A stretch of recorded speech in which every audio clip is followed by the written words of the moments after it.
تمرین شماره 5 آهنگ بازگشت دو گام سول ماژور هست، سه ضربی هست، با دیز داریم، با سرعت پایین شروع به نواختن میکنیم و اینکه حالا بعضی جاها چون من باید توضیح میدم ممکنه آشن با آشای کتاب نباشه که از قبل عذرخواهی میکنم ازتون. با سرعت پایین بریم، هر سیاه برابر یک شماره 1 2 3 میشه 1 2 3. اینجا یه صدای نرمی از ری سوم شنیده بشه 1 2 3. یه فشار خیلی کم ضربه با آرشه نشه 1 2 3. این نشه اشتباهی که بعضی بچه‌ها دارن و 1 2 3 وای میسن. نه 1 2 3 1 2 3. صدا قطع نمیشه 2 3 1 2 3 1 2 1 2 کامل کشیده بشه 1 2 3 1 2 پوزیشن 3 1 2.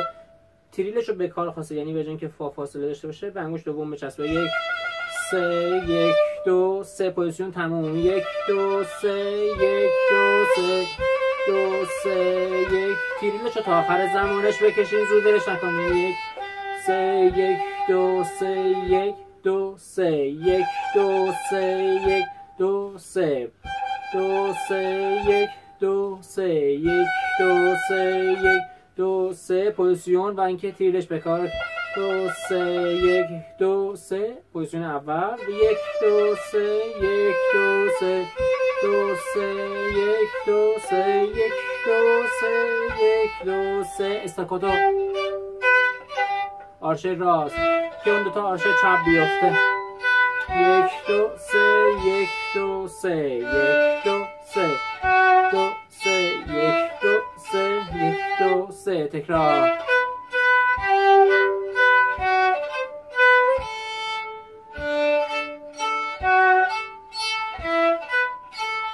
2 3 پوزیشن 1 2 3 2 3 فا دیز بهش بچسبه 2 3 1 2 3 1 2 3 1 پوزیشن تموم 1 2 3 1 2 3 2 3 1 2 3 1 2 3 1 2 3 2 3 1 2 3. آرشه راست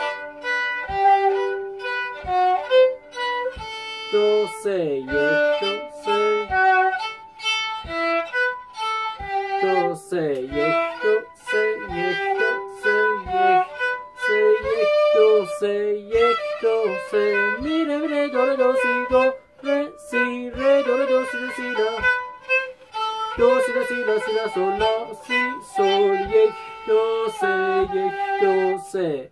شکسته یکی از گوشهای دستگاه ماهور 1 2 3 1 2 3 1 2 3 1 2 3 سی کورو 1 2 3 1 2 3 سول فا سول لا سی دو. تکرار 3 1 2 3 2 3 1 2 3 1 2 3. آرشه چپ ستاش توجه به این داشته باشید سول فا سول لا سی دو ره.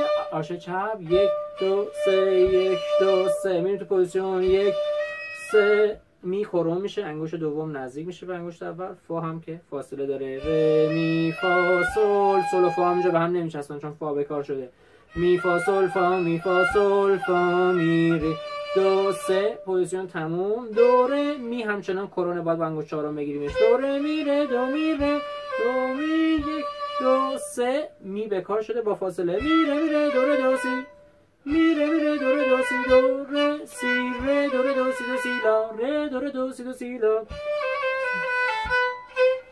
دو سی دو سی لا سی لا سول دو سی دو سی لا سی لا سول 1 2 3 سی سول 1 2 3 1 2 3 سول لا سی دو ره و بعد وارد پوزیشن شیم سول لا سی دو ره می ره 4 0 فری جوله ره سول دوباره ره سول لا سی دو ره می ره سول ره پوزیشنش تموم لا سول فا به کار می کرون 1 2 3 1 2 3 ره سول لا سی دو ره می 1 2 3 1 2 3 1 3. آرشه راست میره میره دو ره دو سی سه تا چپ ره دو ره دو سی دو سی لا سه تا چپ دو سی دو دو سی را سی را سول. سه تا چپ. 1 2 3 1 2 3. اولیش فوره. 1 2 3 1 2 3. دومی سولو ره. پس اولی فوره، بعدی سول، فا سول. تا آخر تمرین 5 با هم زدیم. طبق تاکید همه ویدیوها اول با سرعت پایین بزنیم، خیلی آروم. بعد که تو دست جا افتاد ذهن تونست درکش کنه، ذره ذره سرعت رو ببریم بالاتر. امیدوارم که تونسته باشیم خدمت کوچیکی به شما ارزان کرده باشیم.